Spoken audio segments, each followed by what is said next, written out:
बदनापूरचे भाजप आमदार नारायण कुचे यांची audio recording viral झाली आहे। दिवसा पैसे वाटतो, गोरगरिबांचं भलं होऊ द्या असं कुचे म्हणाले। पोलीस बंदोबस्तात पैसे वाटतो असंही त्यांनी जाहीरपणे म्हटलंय। आमदार नारायण कुचे आणि एका व्यक्तीचा फोनवरचा संवाद व्हायरल झालाय। संभाजीनगर महापालिकेसाठी आमदार कुचे यांच्या भगिनी रिंगणात होत्या। आमदार कुचे यांच्या बहिणीच्या निवडीवर वंचित बहुजन आघाडीने आक्षेप घेतला। हाँ बोल कुचे साहेब, हॅलो बोल बोल हॅलो, बोल ना। अब थोडासा हे पडू द्या ना, अंधार पडू द्या ना। सगळे लोक घरात कुठं पैसे वाटत असते, गोर गरीब लोकांना नोटा चांगले दिसल्या पाहिजे।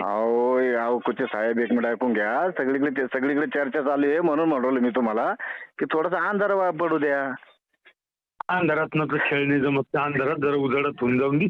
अरे उजेडात नका करू। तुम्ही अलीकून आडीला पलीकडून चालू आहे। नाही आडीलं नाही तुम्हाला कोण। अजिबात असं कधी मी बोललो नाही।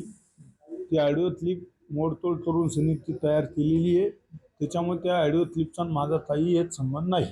मित्रपक्ष असेल, सगळे पक्ष म्हणून त्यांना वाटते विजय तसं झाला, हा त्यांची ज्वळ लढला। भारतीय जनता पार्टीच्या उमेदवाराला विकासावर विचारावर लोकांनी निवडून दिलंय, त्याच्यामुळे यांचं जिव्हाळी लागलेला प्रश्न आहे। त्याच्यामुळे वंचितचा इथं काहीही नव्हतं, संबंध नव्हता। त्याच्यामुळे त्यांनी आरोप प्रत्यारोप केले, पहिल्या दिवसापासून आरोप प्रत्यारोप करू लागले।